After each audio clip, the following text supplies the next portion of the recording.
Kevin Palmer had been sitting in the same observation seat for 6 months, and he still did not belong there. Every officer in the training room knew it. Every one of them looked at him the way you look at something strange that wandered into your home by accident. The classroom was cold and gray, filled with the sound of alien voices speaking words Kevin had learned to understand, but never would truly feel. Around him sat the future military leaders of the Galactic Empire. Their bodies were different. Their minds worked in ways that made his human brain feel slow and primitive. But they all shared one thing in common. They believed that humans had no place making decisions about war. Kevin was a lieutenant in the Earth Defense Force. He had come to the Galactic Council's training facility as part of a cultural exchange program that nobody on Earth had really wanted. The Council had demanded it. Earth had agreed because Earth could not say no to beings who controlled 17 star systems and weapons that could destroy a planet in seconds.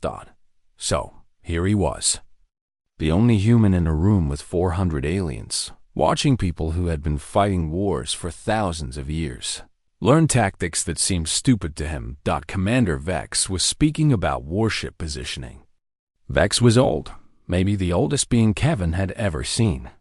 His blue skin hung loose on his bones, and his eyes were pale and strange. But when he talked about military strategy, everyone listened. Vex had fought in more wars than most species had existed.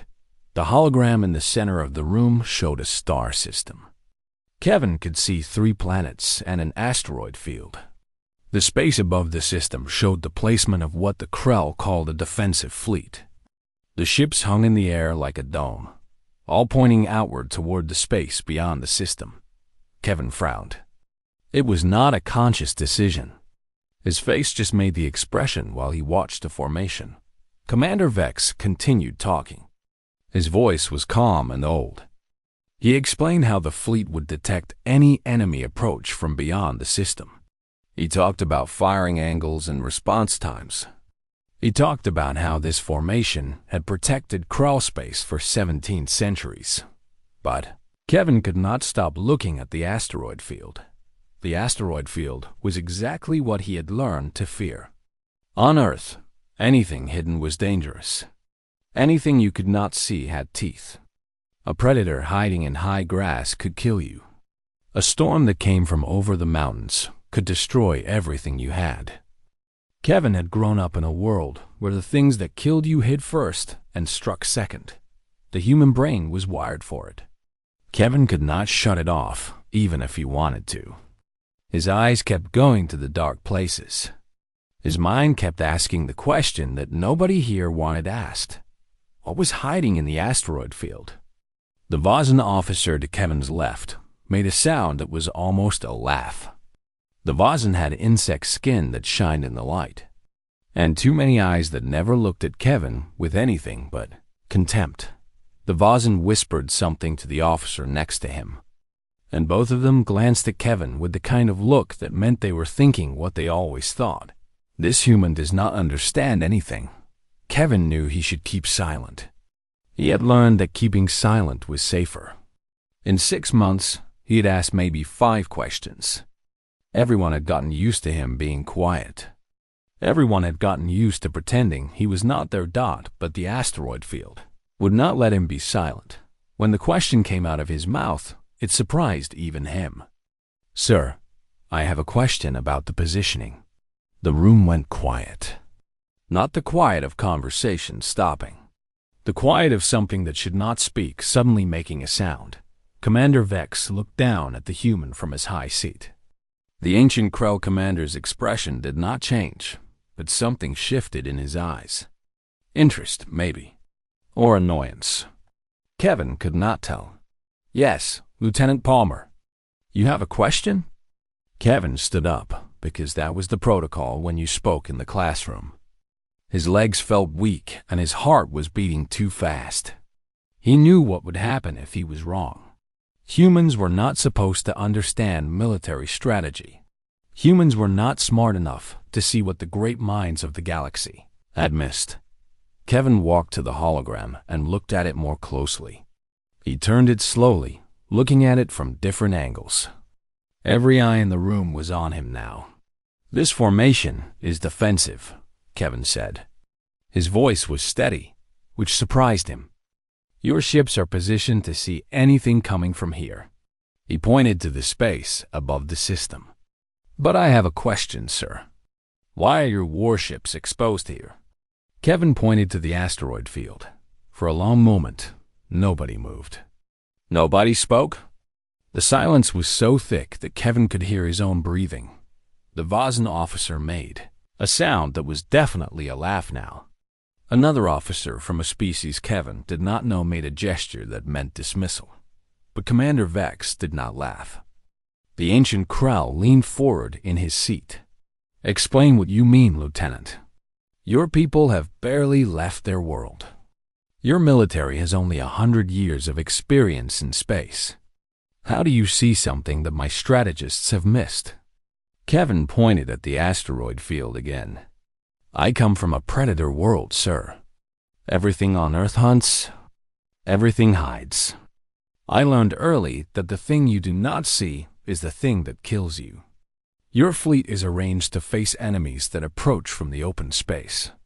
But what if an enemy came from here?" He pointed at the asteroids. "From the rocks and the dark places. What if they use the asteroids to hide their approach?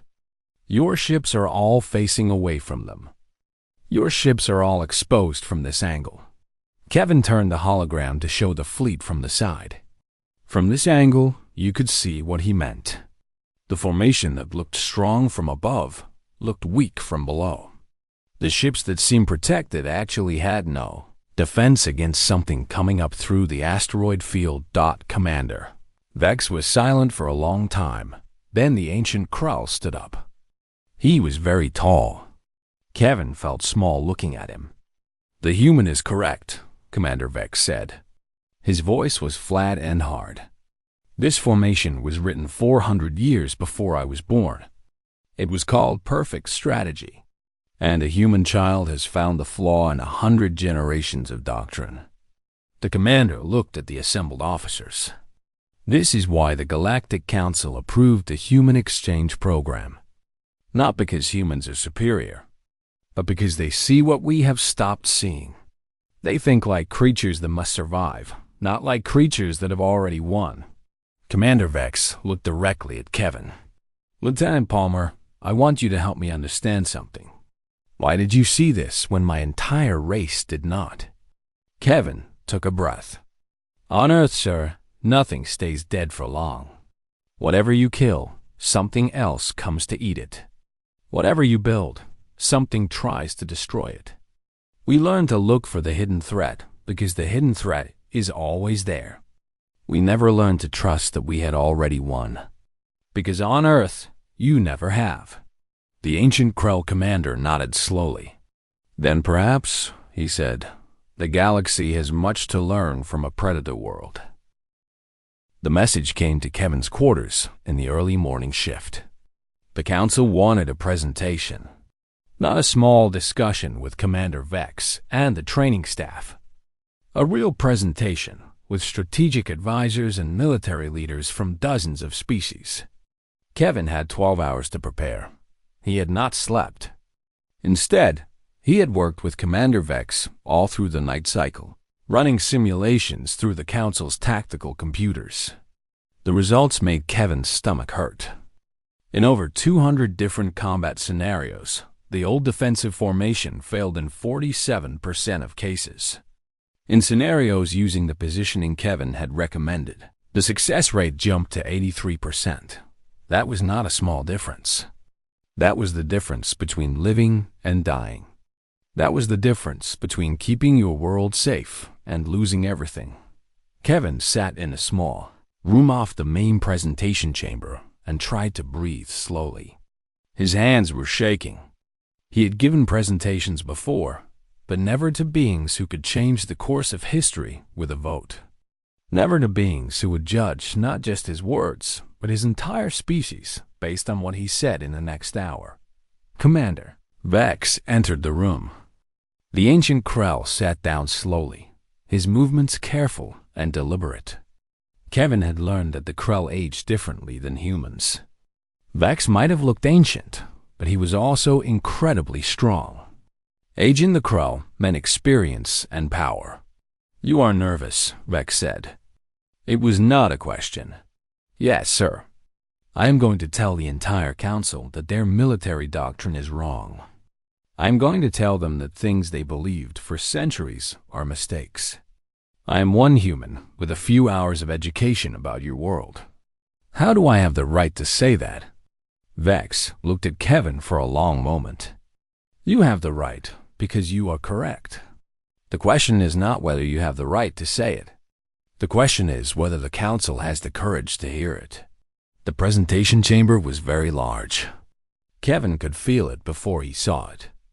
There was a quality to the air in the room that big, a sense of space and importance. When the doors opened, Kevin saw that dozens of species were waiting. There were beings with multiple limbs, beings made of crystalline material, beings so small Kevin could barely see them, and beings so large they had to stand outside the normal seating areas. A Krell woman named Commander Stella spoke first. She had silver streaks in her blue skin, which meant authority and age. "Lieutenant Palmer, Commander Vex has submitted a request for expanded presentation. Time to discuss tactical vulnerabilities in our current defensive doctrine. This is an unusual request. Can you explain what you have discovered?" Kevin stood in the center of the chamber. Above him floated the holographic star system. He had practiced this. He knew what he needed to say. "Commanders, I was shown a defensive formation that your military has used for many generations. I noticed something about that formation that seemed incorrect to me. I asked why your warships were positioned in a way that left them exposed from a particular angle. Commander Vex and I have been testing this concern with your tactical computers." Kevin activated the first simulation. The hologram showed a star system with a defensive fleet arranged in the traditional formation. Then a simulated enemy force approached through the asteroid field, just as Kevin had described. The simulation was fast. The enemy ships emerged from the asteroids. The defensive fleet tried to respond, but their ships were oriented the wrong way. In less than 30 seconds, the simulation showed the defensive fleet taking damage. Some ships exploded. Others were disabled. Kevin ran the simulation 4 more times. Each time, the result was the same. "This is our standard formation," Kevin said. "Now watch what happens if we reposition the fleet to account for threats from all angles." He ran the same scenario with the new positioning. This time, the enemy ships detected the threat approach from the asteroid field. The defensive fleet maneuvered to face the threat. The simulation showed the defensive fleet destroying the enemy force before it could do significant damage. The chamber was absolutely silent. Kevin ran 20 more simulations. Different scenarios. Different enemy approaches. Different planetary positions. Every time he changed the variables, the results stayed the same. The new positioning was better. Significantly better. When Kevin finished with the simulations, he looked at the assembled commanders. "I have one more observation that I think is important. These vulnerability patterns are not unique to this one scenario. They appear in your current defensive doctrine across multiple contexts and multiple threat types. I believe the weakness is not in one specific formation. The weakness is in the thinking that created all of these formations." Commander Stella leaned forward. "Explain this thinking, human. Do not be soft with your words. Say what you mean." Kevin took a breath. He had learned that the council did not want polite language or uncertain statements. They wanted truth. Your species have been at peace with each other for 2,000 years. The enemies you have fought are known to you. You understand them because you have studied them for centuries. Your military doctrine is designed to fight enemies that think like you. Your strategies are based on predicting, behavior that follows logic similar to your own logic. Kevin moved to the holographic display and brought up information about historical conflicts. What? What if an enemy came that did not think like you? What if they were willing to accept losses that seemed irrational to your military strategists? What if they came from a world where survival meant being willing to lose everything to win? What if they understood that sometimes the obvious defensive position is the one that will destroy you? Kevin looked directly at Commander Stella. I grew up on a world like that. A world where the hidden threat is always the one that kills you. And I recognize the vulnerability in your positioning immediately because my people have learned to see those threats. We learned to see them or we died. A Vazan representative spoke. His voice buzzed and clicked. You are saying that human military thinking is more advanced than ours. No, Kevin said firmly. I am saying it is different. Your military strategy is designed for creatures that have learned to think in one way. My people learned to think in a different way because we had to. Neither way is better. But together, they might make something stronger than either one alone. Commander Stella nodded slowly. The Krell homeworld recognizes the validity of this analysis. Commander Vex, do you recommend that the Council integrate these recommendations into our doctrine? I do, Vex said. His voice was steady and powerful. The human has shown us what we could not see ourselves. This is not weakness. This is strength. To accept new knowledge and change our methods, even when we believed that those methods were correct. This is what the strong do. The weak hold to what they have always believed. The vote was called. The results came quickly. Most of the council voted in favor of integrating human tactical recommendations into defensive doctrine. A few species abstained, but none voted against Dot as Kevin left the chamber. He did not feel victorious. He felt afraid, because he understood something that the Krell were just beginning to learn. Once you show people that they have been vulnerable, they can never feel safe again. And afraid beings sometimes make dangerous decisions. Commander Vex caught up with Kevin in the corridor outside the chamber. You have given them much to think about, Lieutenant Palmer. But you should understand something. There are those in this council who built their careers on the old doctrine. They will not welcome the change you have brought. Kevin nodded. He had always known that truth was dangerous. He had not really understood how dangerous until now. 3 weeks went by and everything changed. Kevin was no longer invisible in the training facility. Officers that had never spoken to him now requested meetings. Military strategists asked his opinion on doctrine. The council authorized the creation of a new advisory committee, and Kevin was named as one of the primary members. But not everyone was happy about the changes. The message came to Kevin's quarters in the middle of the sleep shift. A delegation from the Krell homeworld had arrived at the station. They wanted to meet with Kevin and Commander Vex immediately. No explanation. No courtesies. Just a demand. Kevin met them in a small conference room. General Cax was the leader.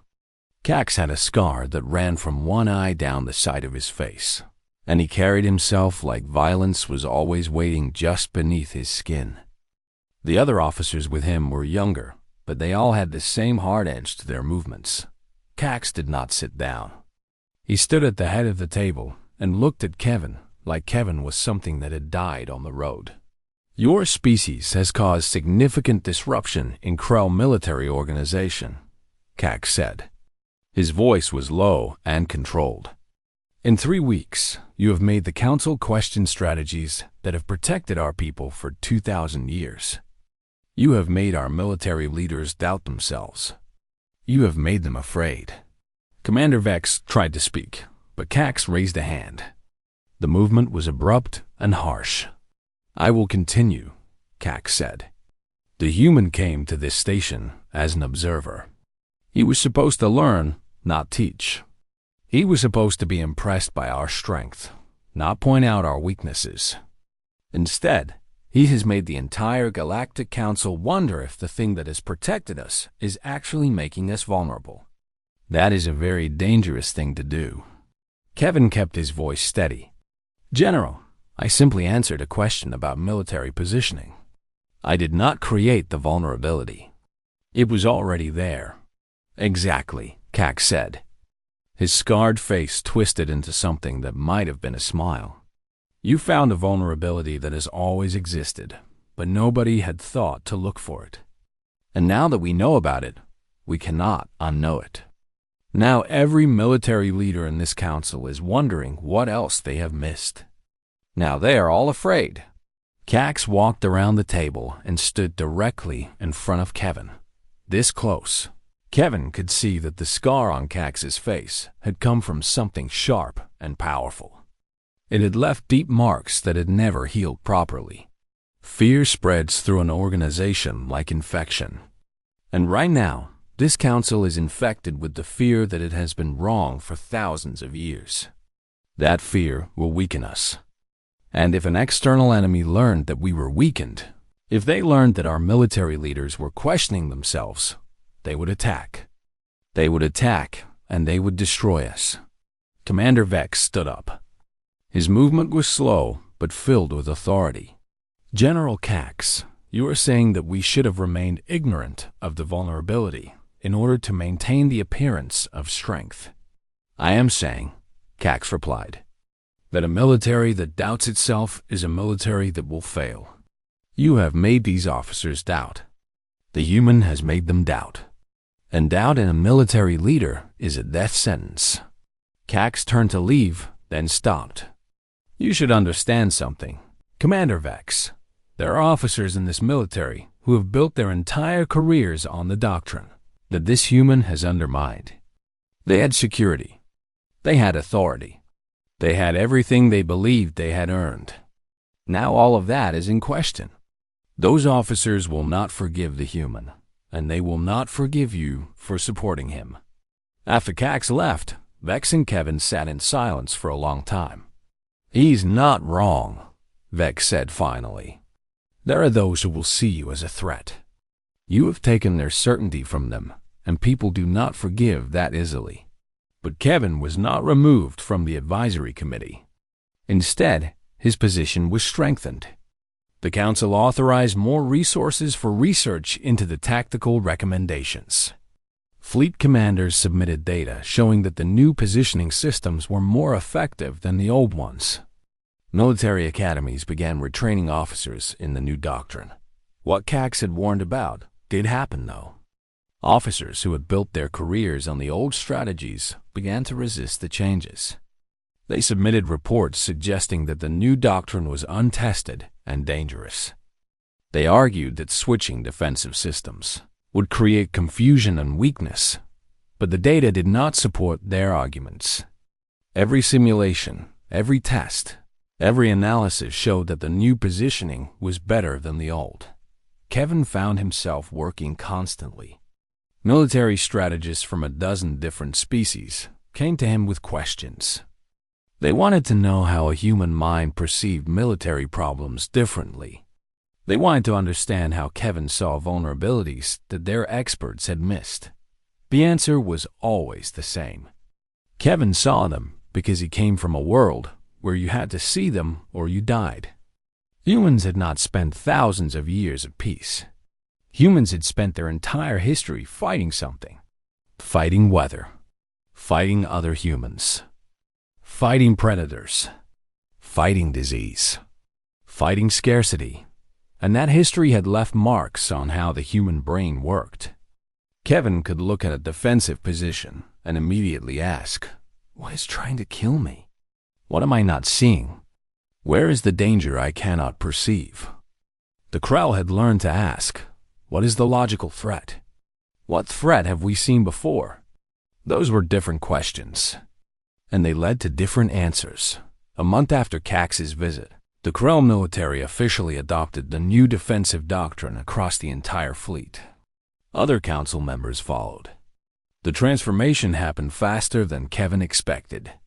Within weeks, every major military power in the council had integrated the human. tactical recommendations into their strategies. Kevin knew he should feel good about this.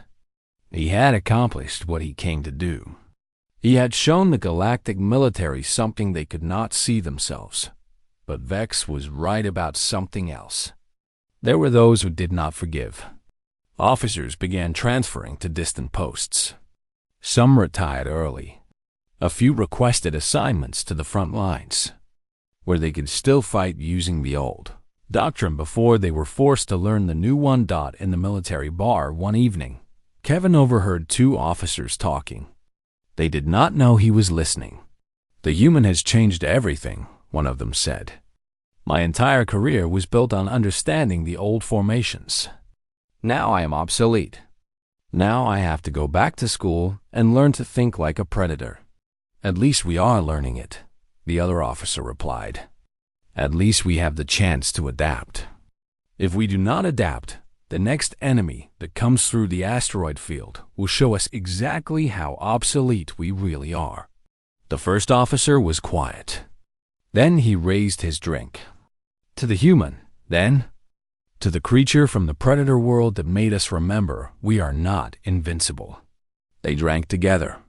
And Kevin understood that change was always this way. Some people welcomed it. Some fought it. But eventually, most people understood that survival meant adapting, even when adaptation hurt. The emergency communication came through the Council's primary channel 3 months after the new defensive doctrine was fully implemented. A fleet commander named Tharo was transmitting from the outer defensive line. And he was transmitting in clear language that meant fear. An unknown species had attempted to breach the Council's border space. Kevin was in the Strategic Operations Center when Tharo's report came in. The first message was brief. Unidentified ship detected in asteroid field near Boundary Station 7. The second message was more detailed. Ship has disabled its transponder. It is moving through the asteroids using active stealth systems. Our sensors are having difficulty tracking movement through the asteroid field. But then came the critical information.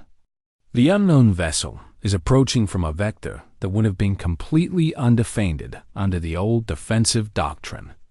It is approaching through the asteroid field, exactly as the human lieutenant theorized and intelligent enemy would do. Commander Vex was standing next to Kevin. The ancient Krell's hand moved slowly to his communication device. "Prepare all defensive units along the new positioning matrix," Vex ordered. His voice was calm, but Kevin could see the tension in his shoulders. This is not a drill. This is a real contact. Tharo's next message arrived seconds later. The unknown vessel had been detected by the new sensor arrays. It was maintaining course through the asteroid field. It had not attempted communication. It had not identified itself. All it was doing was moving toward the main station with cold, direct purpose. And then something happened that nobody on the Council had expected. The unknown vessel opened fire. The attack was exactly what Kevin had warned about. The ship approached from the angle that the old defensive doctrine could not properly defend. It fired weapons designed to exploit that vulnerability. If the Council's fleet had still been using the old positioning system, the attack would have succeeded. The station would have been damaged beyond repair. Dozens of ships would have been destroyed, but they were not using the old system anymore. The new defensive positioning meant that the Council's ships could see the attack coming. The new sensor arrays detected the energy signatures of the weapons being prepared. The defensive fleet moved to intercept, and when they did, they were positioned correctly. They had defensive fire to bring against the enemy ship. They had maneuverability that the old formation would not have allowed. The battle was brief. The unknown vessel was faster and more maneuverable than Council ships, but it was not designed to fight a prepared defense.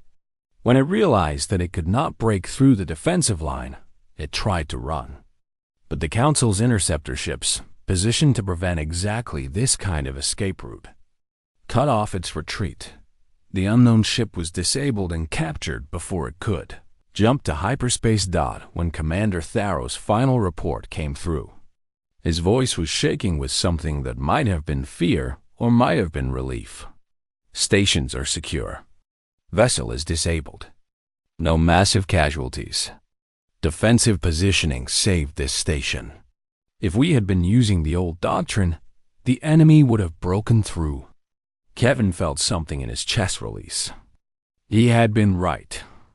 Not just intellectually right, not just theoretically right, but actually right. The vulnerability he had identified was real, and it had just cost lives, but not as many lives as it could have cost. Commander Vex sent orders for the crew of the Council vessel Sentinel to proceed to the disabled enemy ship and initiate capture and interrogation protocols. Then he turned to Kevin.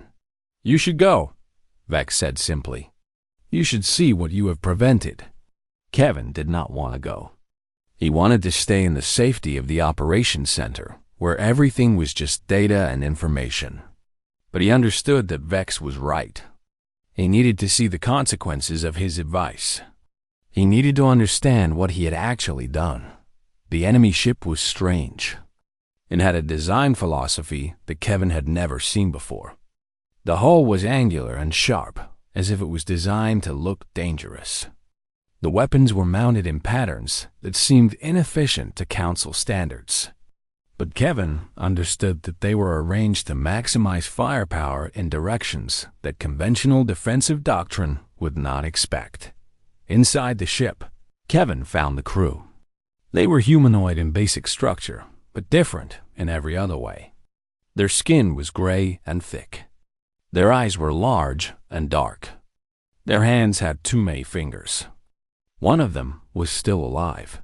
Through a translator, the captured officer explained something that made Kevin understand exactly why the attack had happened. "We studied your military doctrine for years," the prisoner said. "We found the weaknesses. We calculated that an attack from the asteroid field vector would succeed. We had planned this assault for 3 cycles of your planet's motion. We were supposed to destroy the station. We were supposed to break your defensive line and establish a foothold in your space. We were supposed to change the balance of power in this sector." Kevin asked the question that was burning in his mind. "What changed? Why did you think you would succeed?" The prisoner made a sound that might have been laughter. "We had no way of knowing that your military changed its doctrine 3 weeks before we arrived. We had no way of knowing that the vulnerable vector we intended to exploit had been reinforced. We based our entire attack plan on doctrine that was no longer in use." Vex turned to Kevin, and the ancient Krell's expression was unreadable. They knew about the vulnerability in our old doctrine. Someone told them. Someone sold them our weakness. The implication was clear. There was a traitor in the Council. Someone had sold military information to this hostile species, assuming that the Council would be destroyed, assuming that the old doctrine would remain unchanged, assuming that the attack would succeed. But the traitor had not accounted for Kevin, had not accounted for a human willing to ask difficult questions, had not accounted for a culture that had learned to see threats in places others could not perceive. "How many of your people did we kill?" Kevin asked the prisoner. The captured officer was silent for a moment. 12. That was all that remained of our assault force. We sent more than 300 soldiers in this operation. We expected to lose half that number and still succeed. The vulnerability we exploited should have given us the advantage we needed. Kevin felt sick. 300 soldiers had died because they believed in a doctrine that was no longer true. 300 soldiers had died based on information that was already out of date. And yet, if the Council had not changed their doctrine, far more would have died. The station would have been lost. The defensive line would have been breached. This unknown species would have successfully established a foothold in Council. Spaced out as Kevin left the captured ship and returned to the station. He understood something that Commander Vex had been trying to teach him. War was not about being right. It was about surviving. It was about adapting faster than your enemy. It was about seeing the threats that others could not perceive. It was about asking the questions that nobody else wanted to ask. Kevin had done that. And because he had done that, a station was still standing. A defensive line had held. Thousands of council personnel were still alive. The weight of that knowledge was heavier than Kevin could bear. 6 months after the attack on Boundary Station 7, Kevin stood before the full session of the Galactic Council. The chamber was more crowded than it had been for his last presentation. This time, military leaders from over 400 species were present. This time, they were not here because they were curious or because they had been ordered to attend. They were here because they wanted to be here. Kevin had spent the last month preparing the final recommendations from the Joint Human-Alien Strategic Advisory Committee. The document was comprehensive. It outlined a complete restructuring of how the Council approached military defense. It suggested new positioning systems. It recommended new training protocols. It proposed a radical change in how Council strategists thought about warfare. But more importantly, it suggested that species with different evolutionary histories would always see threats differently. It suggested that strength came from integration, not domination. It suggested that humanity had something valuable to offer the galactic community, not because humans were superior, but because humans thought in ways that other species could not. Kevin activated the presentation hologram. The chamber became very quiet. "Commanders," Kevin said, "I will not spend this time explaining what happened at Boundary Station 7. You already know what happened. A hostile force attacked using tactics that exploited a vulnerability in the Council's defensive doctrine. That attack would have succeeded if the Council had not integrated human tactical recommendations 3 weeks earlier." Kevin showed the data. He showed how many casualties there would have been under the old doctrine. He showed how much damage the station would have suffered. He showed the cost of remaining blind to the vulnerability that Kevin had identified. "What I want to discuss today is not the past," Kevin continued. "I want to discuss the future. Because the attack at Boundary Station 7 was not a unique event. It was a warning. There are other species in this galaxy that understand how military power works. There are enemies that are willing to study you, find your weaknesses, and exploit those weaknesses. The only defense against such enemies is to think like they think, to perceive threats the way they perceive them, to adapt faster than they can adapt." Kevin changed the holographic display to show something else. Strategic analysis, threat assessments, projections of future conflicts. This document recommends that the Council establish a permanent human military advisory presence in all major defense installations. It recommends that humanity be granted full representation on the Council's highest military authority. It recommends that a human military academy be created to train officers in cross-species collaborative tactics. Not because humans are superior, but because humans have learned to survive by adapting. And adaptation is what will keep this Council safe in the centuries to come. Kevin stepped back from the hologram. "I will not recommend any specific course of action. That decision belongs to the Council. But I will tell you what I believe to be true. The galaxy is larger than you know. There are threats that you have not considered. And some of those threats will be defeated not by superior weapons or numerical advantage, but by the ability to see what others cannot perceive." The vote was called. Commander Stella stood first. "The Krell homeworld votes in favor of the human recommendation. We have learned the value of human perspective. We will not forget what Kevin Palmer taught us." Other species followed. The vote was overwhelming. Only 3 species abstained, and none voted against. Humanity was officially granted a position within the Galactic Council's military structure. Kevin was promoted to the rank of general, despite being only a lieutenant months before. A new military academy was authorized, with Kevin as the primary founder and director. But what Kevin remembered most vividly was the conversation with Commander Vex.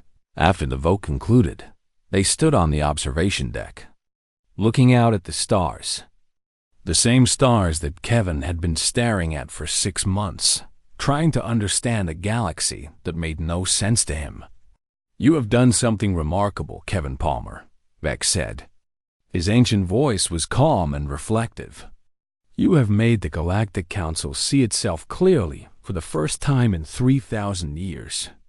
You have shown us that strength and certainty are not the same thing, that the ability to admit you are wrong is more valuable than the ability to be right." "I just asked a question," Kevin said. "I did not intend to change anything, and that is why your change will last," Vex replied. "You did not come here with an agenda to reform the Council. You did not come here trying to prove that humans were superior. You came here as a student, and when you saw something that seemed wrong, you simply asked about it. That honesty is rare in the galaxy.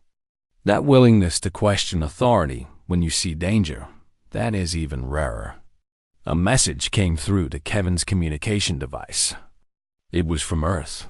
The human government had received reports of his promotion and his role in preventing the attack on Boundary Station 7. The message said that humanity would be establishing a military academy on the moon. The message said that Kevin would be expected to return to Earth to train the first generation of human officers in collaborative galactic tactics. Kevin understood what this meant. It meant that humanity's age of isolation was ending. It meant that Earth would never be safe and isolated again. It meant that humanity was about to join the larger galaxy, not as followers or observers, but as full participants in its struggles and its future. "You look afraid," Vex observed. "I am afraid," Kevin admitted. "I am a lieutenant who has been here for 6 months. I have been promoted to general. I am supposed to train officers in tactics I barely understand myself. I am supposed to prepare humanity for a galactic community that they do not even know exists. How am I supposed to do any of this?" Vex was quiet for a moment. Then he said something that Kevin would remember for the rest of his life. "You are supposed to do what you have always done. You are supposed to see the threats that others cannot perceive. You are supposed to ask the questions that others are afraid to ask. You are supposed to remember that you come from a world where survival meant paying attention to everything, even the things that seemed impossible. That is all that your people need to do. That is all that the galaxy needs from you." Kevin looked out at the stars. Somewhere out there were hostile species making plans. Somewhere out there were weapons being built and strategies being developed. Somewhere out there was danger that Kevin could not yet perceive. But that was all right, because humans had learned long ago how to survive when they could not perceive danger. They had learned to adapt. They had learned to ask questions. They had learned that the hidden threat was always the one that would kill you if you did not see it. The galaxy had just learned what humans had always known. And now, humanity would have the responsibility of teaching the rest of the galaxy how to survive. Kevin Palmer looked at the stars and understood that his war had just begun.